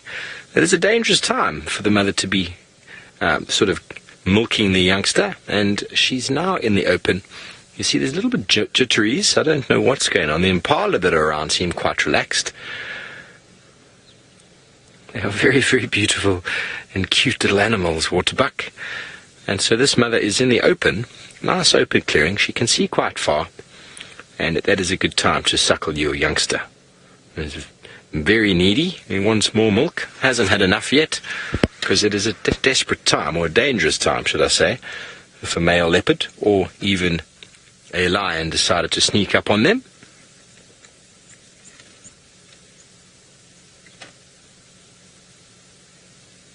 And Chitwa Dam in the background. These little young waterbuck are doing quite well, actually. There's still 4 of them hanging around here. We see them on a pretty daily basis. Paula, I don't know if waterbuck have twins. It's possible. I've never physically seen it, but I think it's definitely possible. Probably less common than having an individual, because they are a relatively large antelope, so having a small baby, having two of them would be quite hard going for the adult, but I'm not saying it's impossible. We always seem to see more babies here than adults. But if you happen to find one female milking it more than one, then you could be certain that she has got twins. And here comes another water bucket just across the road. And a big male is about to cross the road after her. We are in Chitwa, and Husana does like to spend lots of time in this area. Let's go over to the map and see exactly where he likes to spend his hours. This week, the major mover was Husana. He was fiddling about at Chitwa Dam on Monday and then wandered up north into Djuma for a spot of hunting.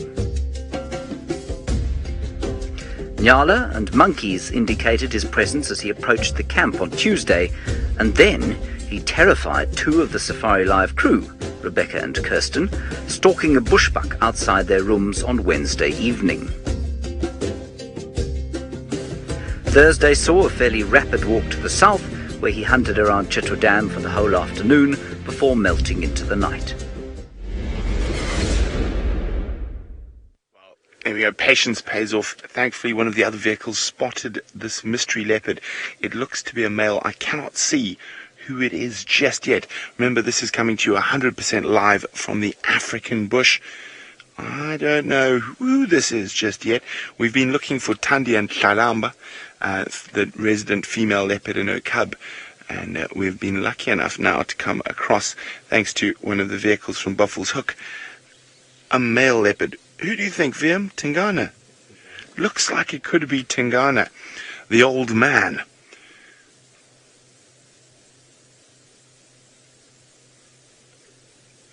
Difficult to see, and he's in the long grass.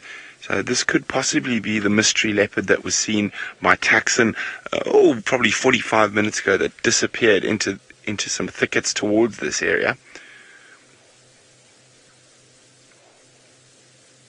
Very, very exciting to have a leopard live on safari.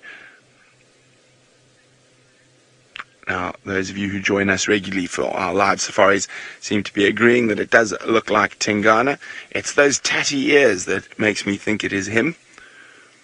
Now, you can see he's still quite alert, head up, looking around.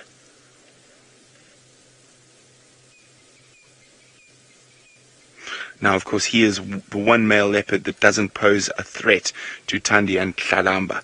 So they'll probably be quite happy to have him around, rather than, of course, the treacherous Hukumuri.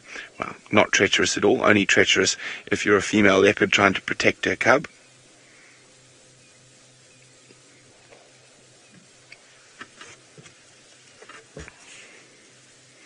Now, I wonder what his plans are. And he might head up towards the Vuyatela Dam. That's his general direction. At the moment, he's stopped for a little rest.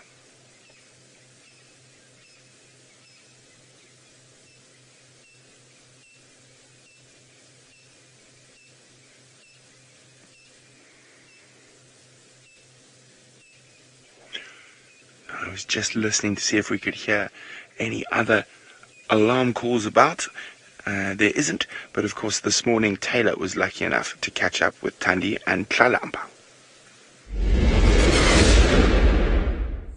Taylor came across Thandi this morning, still sporting an open wound from her territorial dispute with Shidulu. She zigzagged through the bush till eventually calling little Tlalamba out of a drainage system. They then went on to produce some incredible playing activity and climbing up and down trees and just being absolutely wonderful before disappearing into a Timberti thicket before the end of drive.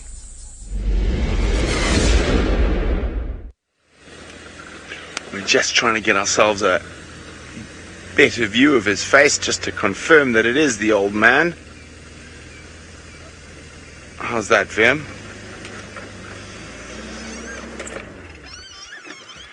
We can have a look now. Yeah, Yeah, I'm pretty sure that's Ting Ghana, even with all the grass in front of him.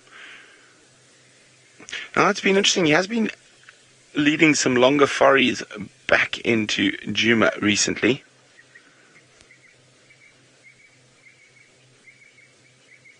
I wonder if Hukumuri's been busy with some females in the west.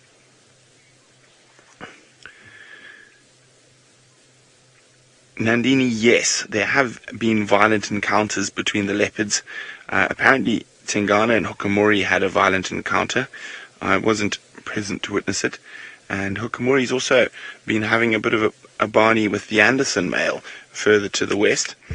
But maybe that's what's keeping Hukumuri busy on that front, that he's given Ting Ghana a chance to sort of sneak back into his territory, or into what was core of his territory a while ago.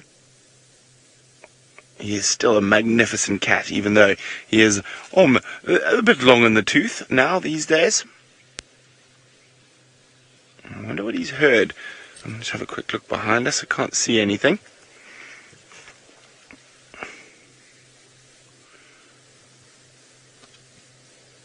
He is absolutely stunning.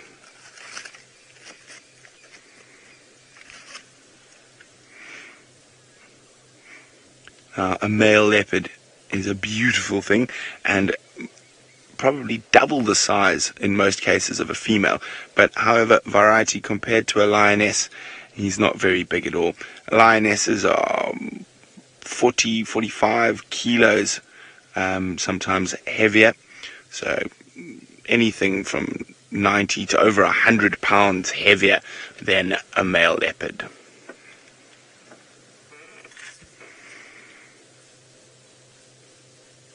Now, I think he's still going to get up and move and possibly try a hunt. I can't see how hungry he is. We've only seen him down in the grass so far.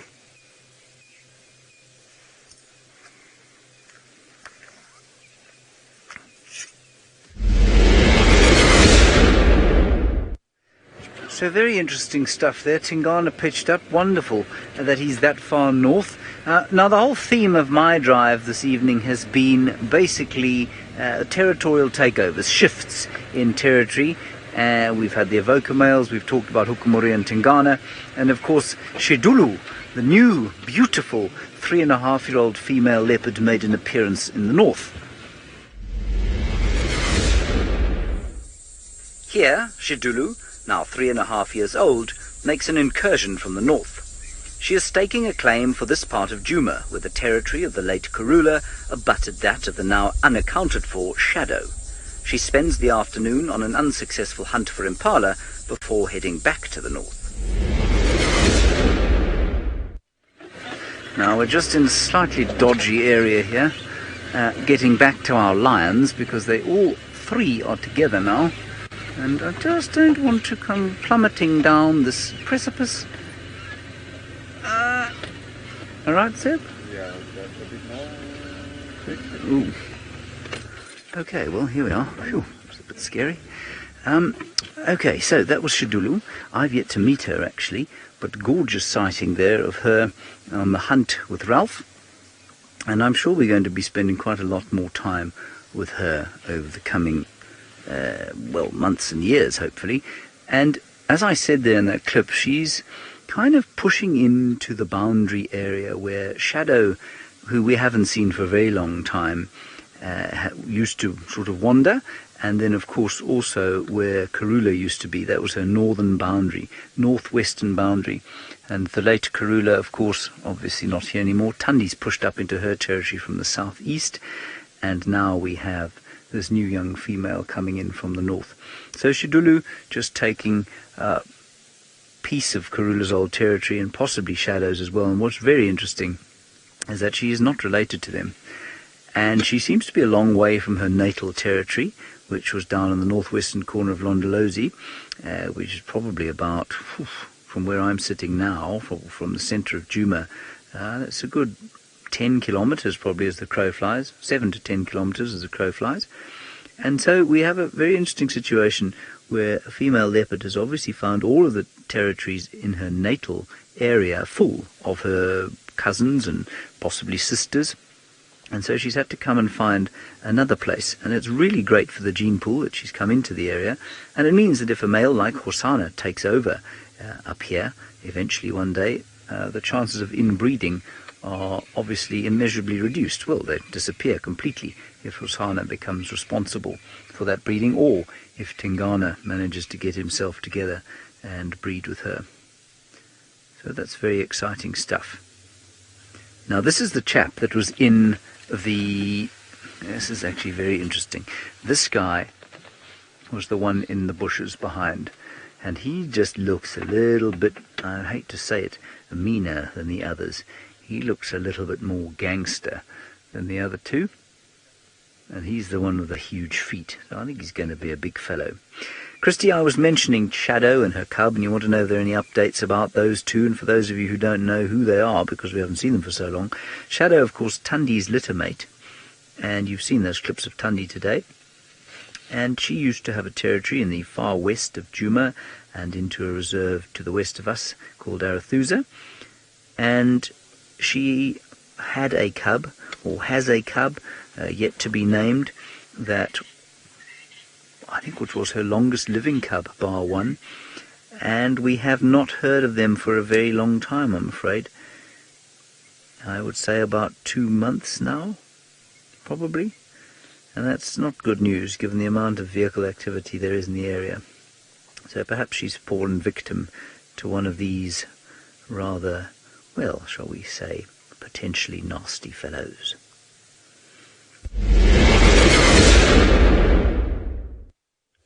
He's up, he's on the move, he's heading straight towards us, but he's stopping and listening for any potential prey as he goes. He's looking much, much better than he was 5 weeks ago when I arrived. He wasn't looking well, he was looking skinny. So he's picked up a bit of weight again. So maybe, Hokomuri, it's not going to be as easy as you thought to claim Djuma.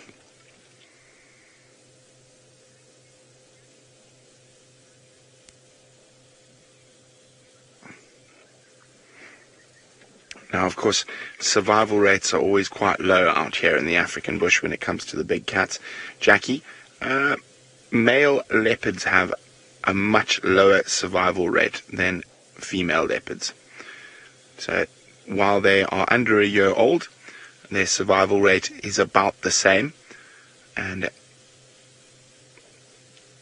when which is about 70% of them will die.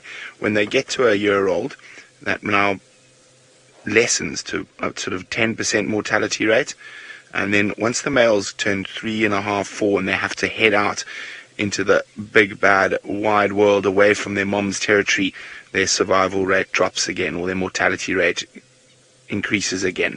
Okay, he's going to walk right past us here. He's coming straight to us.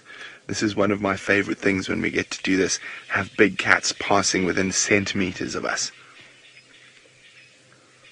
Hello, big boy. Isn't this great? This is wonderful. Hey, mister.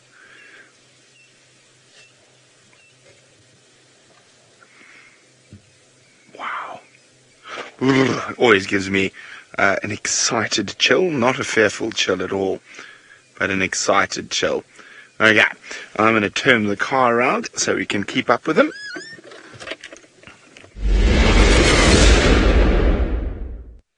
How incredible that the Duke of Djuma, Ting Ghana, has managed to show himself on our first Safari Lives episode. We are at Chitwa Dam, and as has happened many times before, if we just sit and wait at the dam, the little prince himself might materialize. And we've got some nice views, we've got some birds. There's the front of my car. And we had a beautiful little view now of this green-backed heron. Yes, and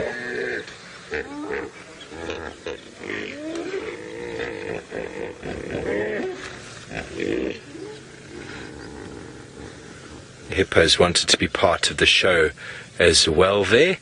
But what I was going to say before I was so rudely interrupted by the hippos is that the greenbacked heron caught a medium-sized fish just moments ago and then swallowed it very quickly. Maybe we will see another kill. Beautiful. Ambush specialist, patient specialist. That neck is pulled right back to allow it to explode forward. The eyes of the bird know exactly how long the beak is. Let's see what he does, or she.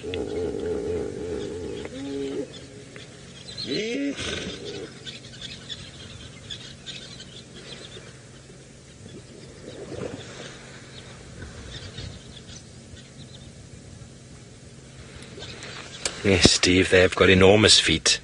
Enables them to walk on the very thick mud, displace their sort of their weight so they don't sink into the mud. Almost like snowshoes, you could call it. You wouldn't be a very efficient hunter in the mud if you sunk in it every single time.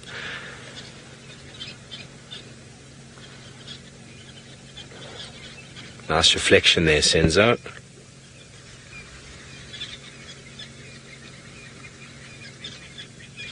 Ooh. It's behaving like a leopard, did you see that? Stalking around the other way. The fish come to the shallows to feed on the organic material that's growing on the bank itself. Certain depths of water allow algae and things to grow on the ground itself. And that is what these birds are sort of taking advantage of. The hippos would provide a lot of the food resource that helps to generate the vegetation within the dam, feeding all of the vegetation-eating fish. You can see some bubbles in front of it there. Probably some fish busy feeding. Quite a few of them. Bob, yes, Bob, it's quite fun to watch these birds do their thing. I've spent many times sitting and watching even a bird like this catching dragonflies, and they are so incredibly fast that if you blink, you can miss it. You see, it's just getting a little bit further out and further out. You can see the bubbles in the top left of the screen. Some fish feeding there, and he's hoping they're going to come a little bit closer.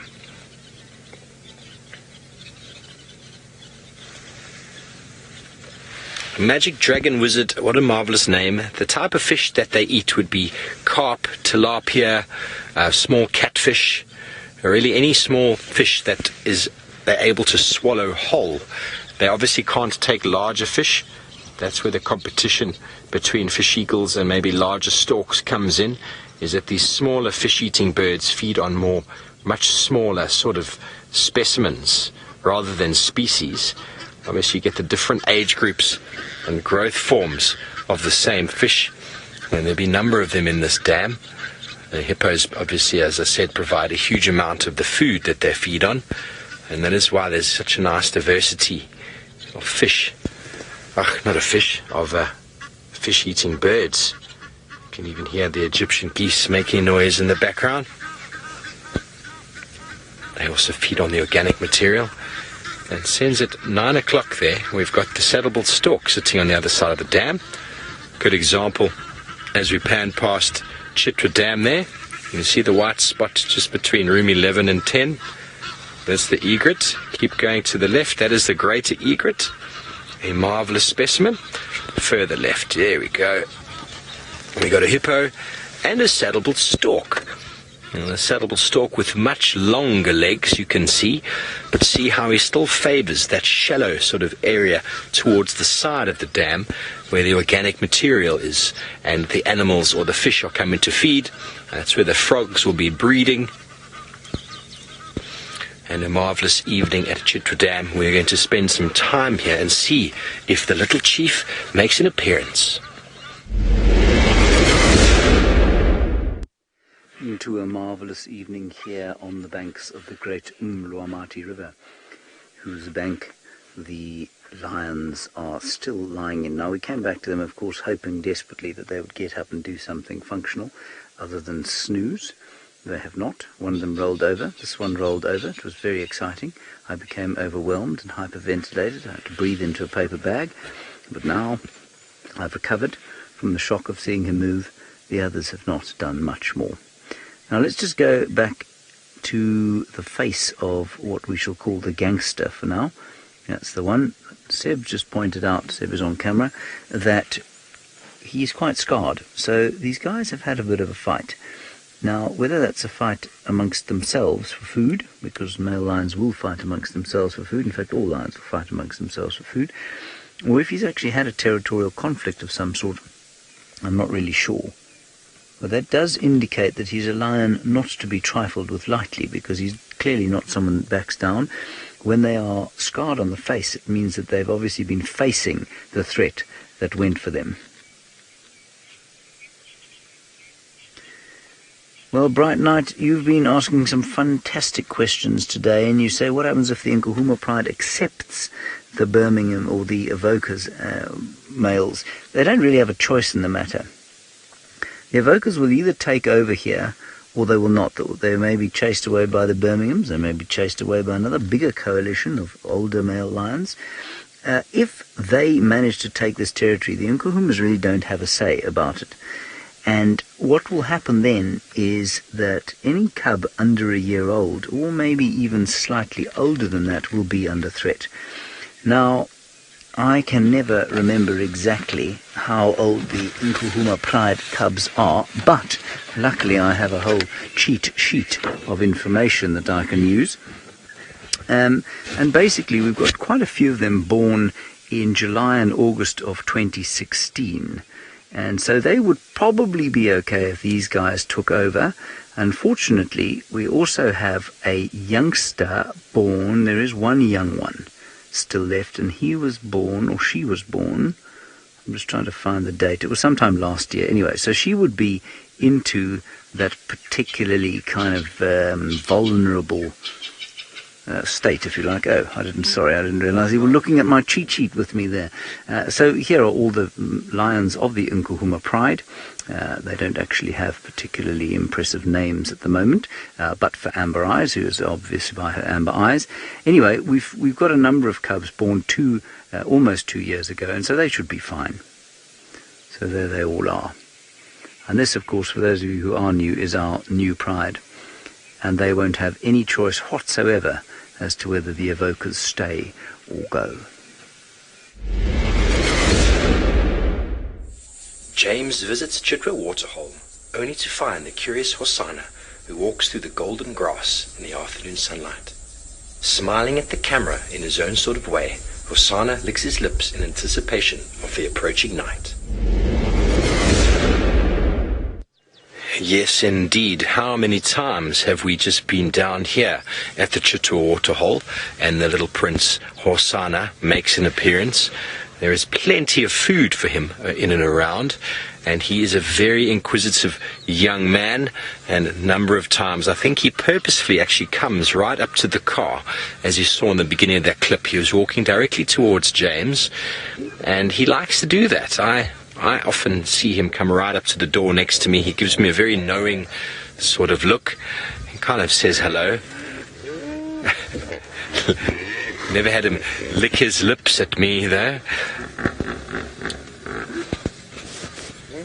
Tiva, it's a very good question. You know, we hope he doesn't go anywhere, but the natural laws of leopards really mean that he should be moving away from his natal area so as to eliminate the chances of inbreeding. You don't want him breeding with relatives of his, but at the moment I don't think the young prince has actually read the leopard manual, and I've got a good chance. There's a good chance he's going to stick around, but it also depends on what the new males coming in the area are going to do when they come across him. Also, by the time he gets a little bit bigger, he's going to be a little bit more to deal with, so they'd rather chase him off now while he's still small and not too much of a threat. Beautiful afternoon.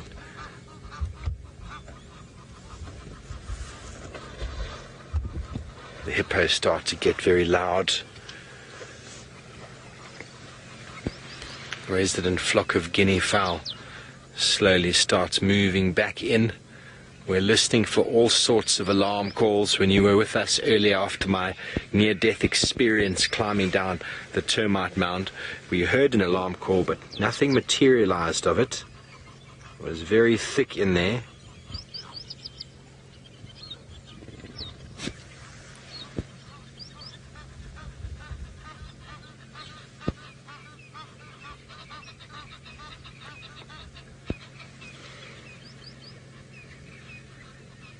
Just keep getting the feeling deep down that he's just going to sort of appear out of nowhere.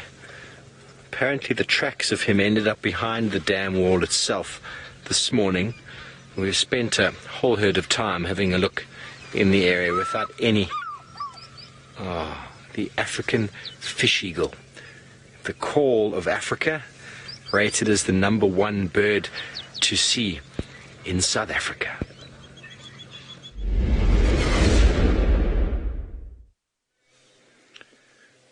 Ting Ghana hasn't moved. He's meandered a little bit further down the road, plonked himself, and is now staring towards quarantine and listening intently to if there are any potential prey, which we know there often are in quarantine.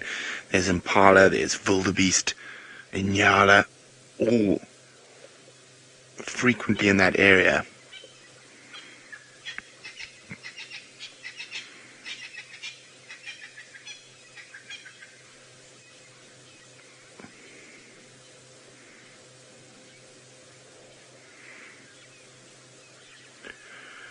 Now, when it comes to defending their territory or claiming territory, both social and solitary predators are very aggressive.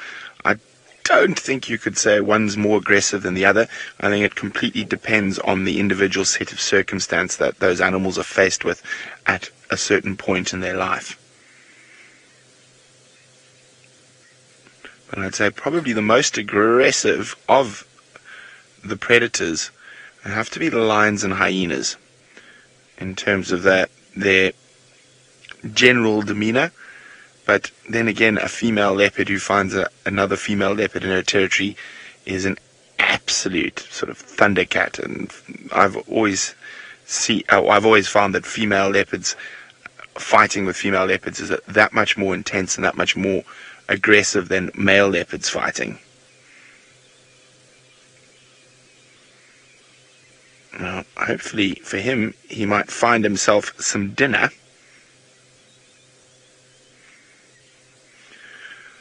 Well, when leopards come across cheetah, everyone wishes the cheetah run. Even a female cheetah is a lot more powerful. A female leopard is much more powerful than even a male cheetah. And unless you've got very rare circumstances like the coalition of 5 boys, then the cheetah will generally skedaddle. We've seen quarantine male leopard chase 2 male cheetah here on Djuma when he was only about 18 months old.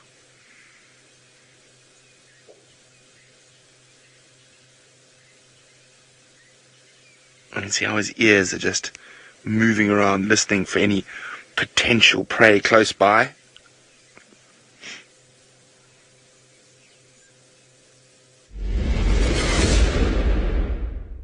Listening for some potential prey around here, but there is no sound of anything other than the francolins going to sleep and the last calls of the Cape turtle dove.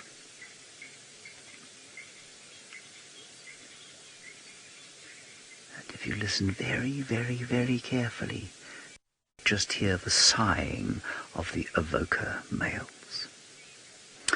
Now David, a very interesting query from you about whether or not the current supposed dominance of this area, the Birmingham boys, in fact have experience of fighting with other males.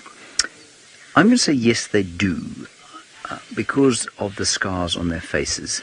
I don't think all of those come from fighting amongst themselves. Some of them will come from being swatted by females that they were mating with.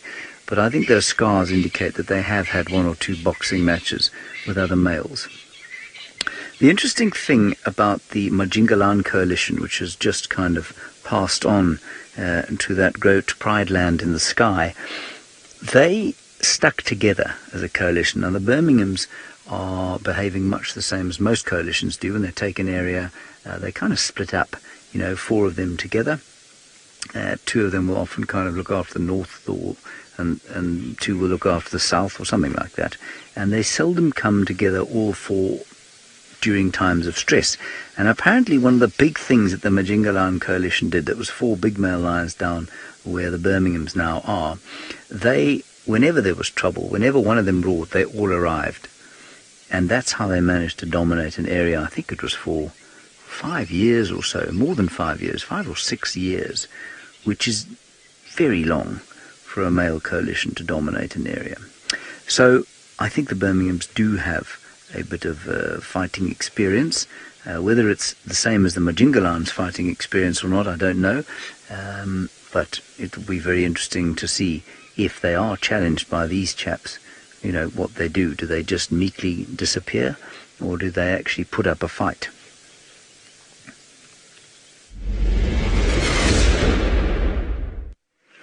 Now he's moved a little bit, and he's just stopped at the entrance to the dam wall, and he's staring out towards those open areas in front of Vuyatela Lodge, seeing if there's any potential prey there. There we go, you can see the lights for the dam cam.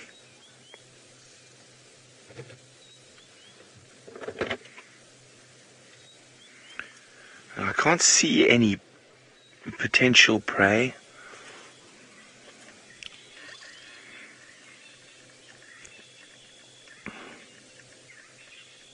It's such a stunning time of the evening. You can hear the francolins calling, white-browed scrub robin. Now, of course, it's near impossible to know how many descendants of Ting Ghana are still alive and around. And B. Wilson Karula's female descendants that are still around is, of course, Tandi, and then Tandi's last offspring, Kuchava. Oh, and of course, Tlalamba, Tandi's current cub. So that would leave 3 female descendants of Karula in this area. Male descendants, Quarantine and Husana.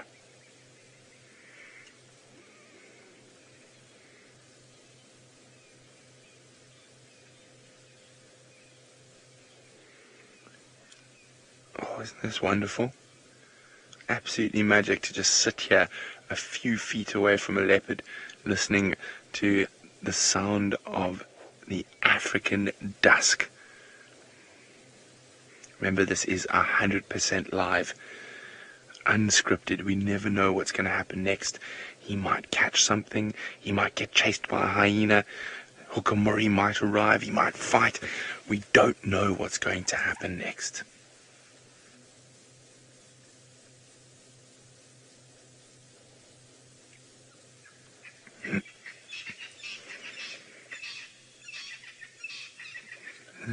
I'm just going to keep quiet for a few seconds so you can listen to all these incredible sounds that are all around us at the moment.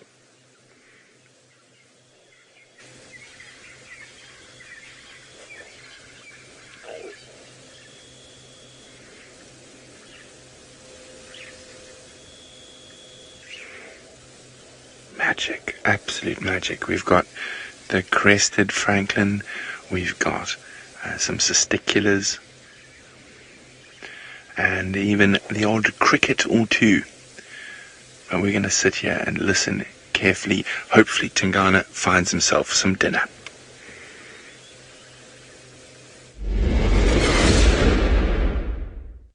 We too can hear a few sounds. The last one I can hear is the krrr, krrr of the white-browed scrub robin as the half moon rises, unsurprisingly, to the east. It's a gorgeous picture, that. The lions we are still with, they, equally unsurprisingly, have yet to move. There they are, snoring away. I did hear one of them do this. It went like this. It went, and then it stopped saying anything.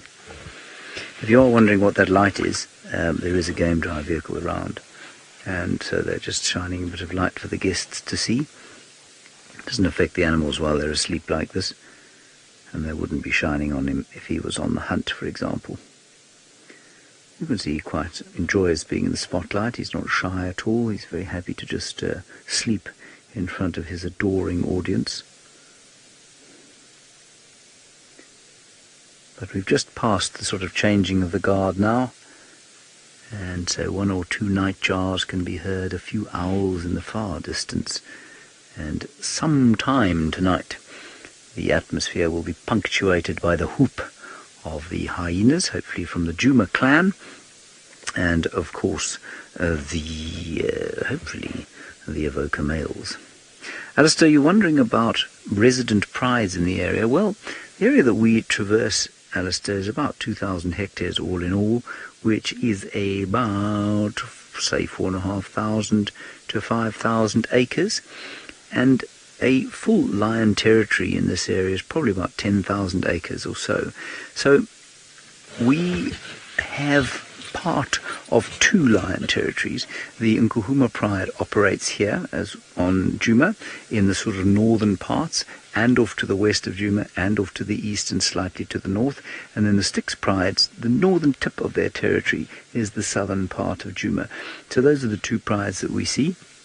This male lion coalition, if they take over here, their territory will encompass a far greater area than that, probably up to about 30,000 acres, or so about 10,000 hectares, maybe a bit smaller than that, depending on prey availability and depending on pressure from other males.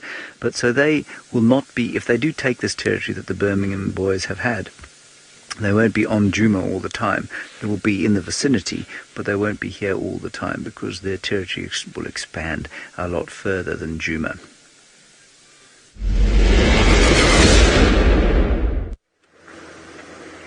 Well, he's on the move again. Just going to see where he's going to head to. And that's going to make us decide which way we're going to go. He's having a good sniff. He might even scent mark, which would be a very big sort of splash in the face of Hukumuri, who has scent marked here recently as well.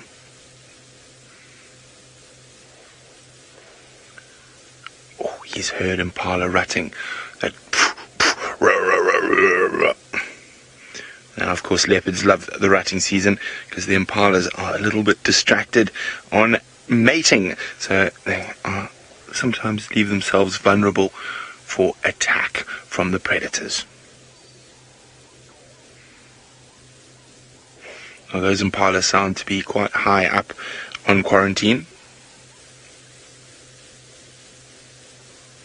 Not down here near the water's edge.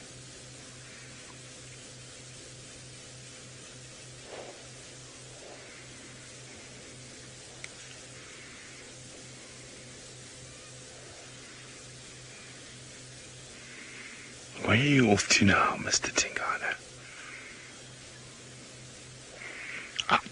Here we go. Spray, a quick spray, but he's now given us a direction that we're going to go.